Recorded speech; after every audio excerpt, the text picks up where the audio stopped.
Nina wasalimu wapenzi watazamaji popote mlipo, hamjambo. Karibu niwapashe yale ambayo yanazidi kutrendi kwenye mitandao ya kijamii. Bila kupoteza wakati, Jaji Mkuu Martha Koome ameweza kujitokeza kwenye barua ambayo ameweza kuituma kuelekea kwa vyombo vya habari kulaumu, ama ameweza kujitokeza na kulaumu maafisa wa polisi na kuwanyooshea kidole cha lawama baada ya maafisa wa polisi kuwapiga vitoza machozi, kuwapiga tear gas wanafunzi wa shule ya upili ya wasichana ya Butere.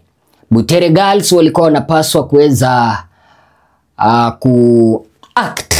kuelezea, kuhadithia, kugana mashairi yao ya Echoes of War, mahala ambapo wanafichua yale ambayo Wakenya wanapitia, ila waliweza kumwagiwa tear gas baada ya kuweza kususia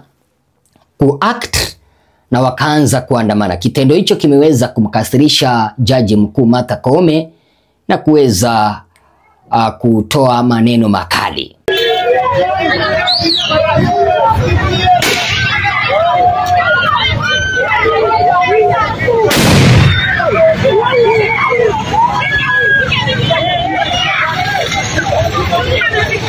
So Martha Koome anasema kwamba ni kitendo kiovu kuweza kuwapiga watoto wadogo vitoza machozi, kwa sababu watoto wanalindwa kikatiba.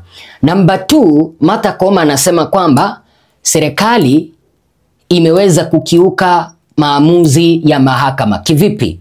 Mahakama ya juu kutoka jimbo la Kisii waliweza kuamua kwamba watoto wa Butere Girls waweze kupewa nafasi wa act Echoes of War, ambayo walikuwa wanaelezea yale mabaya maovu ambayo wananchi wanapitia, na kwa sababu fasihi ni kioo cha jamii.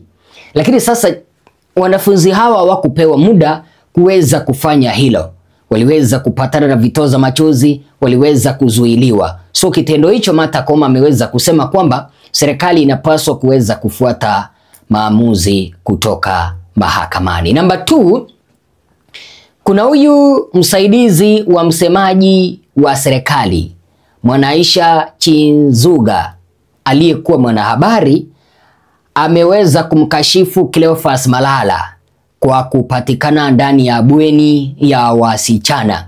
So huyu Mwanaisha Chinzuga ambaye ni Deputy Government Spokesperson ameweza kujitokeza na kueleza sababu ambayo iliweza kufanya serikali wakamkamata Cleophas Malala. Sote tunajua kwamba Cleophas Malala aliweza kutiwa mbaroni kwa sababu alisaidia shule ya upili ya wasichana wa Butere kuunda play ambayo inaashiria yale ambayo Wakenya wanapitia hapa nchini.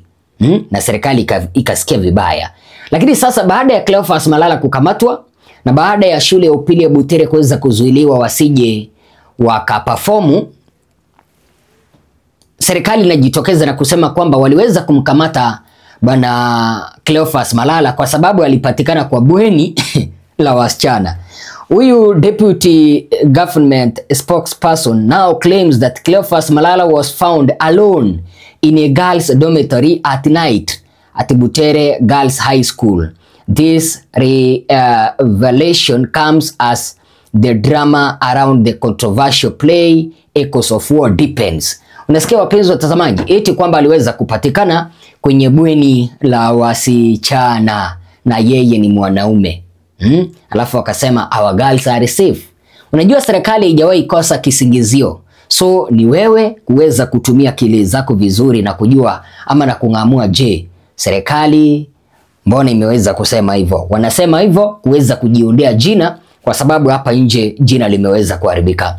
Namba 3, ninaomba niweze kuangazia story ya gavana wa kaunti ya Uasin Gishu, gavana wa kaunti ya Trans Nzoia George Natembeya, ambaye ameweza kujitokeza na kukashifu kitendo cha maafisa wa polisi kuwamiminia wanafunzi wa shule ya upili ya Butere Girls vitoza machozi. Nilikueleza Butere Girls walisusia kuweza kuact kwa sababu director wao alikuwa ametiwa mbaroni. So baada ya kumwagiwa tear gas Natembeya ameweza kutuma ujumbe mkali kuelekea kwa serikali. Ningependa kuchukua nafasi pia kushtumu ile jambo ambalo limefanyika kule Nakuru, hapo wanafunzi wa shule ya upili ya Butere ya wasichana wameingiliwa sana mpaka ikafika kiwango kwamba hawakuweza kuperform. Na mnajua mambo ya drama ni drama tu, na lazima play nzuri lazima reflect reality. Na sisi ambao tu katika sehemu za katika nafasi za uongozi, hiyo ni njia moja ya sisi kupata feedback kwamba hivi ndivyo wananchi wetu wanahisi. Ikifika wakati ambapo watoto wa shule wanakuwa na play kama hiyo, wengine wanaangalia nani aliscript hiyo play, but ujumbe ule ambao kwa hiyo play ni upi? Na sisi kama viongozi tunatakana encourage watoto wetu kuwa na freedom ya expression.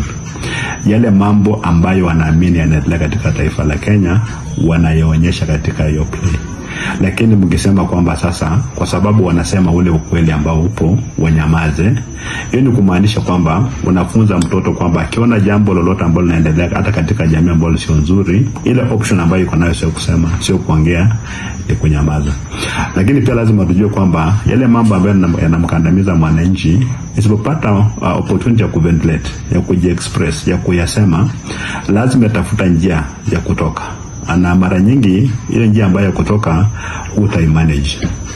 Mimi kama nilikuwa serikali, hata ule mchezo mimi kama waziri kwa mfano ama director of education, angekuwa pale na participate, tuna asikilize fan, asikize vile watoto wanaongea, vile wanapatia feedback.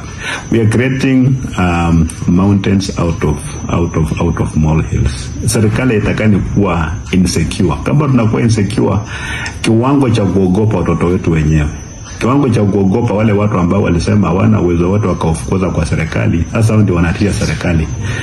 The government is not supposed to be so easy to scare vile serikali ambayo inafanya. Maana serikali kaanza kuwa easy to scare, wataanza kutumia tactics ambazo sio nzuri za kuintimidate watu, za kufinya watu. Na mimi naona hii serikali hapo ndio inaelekea.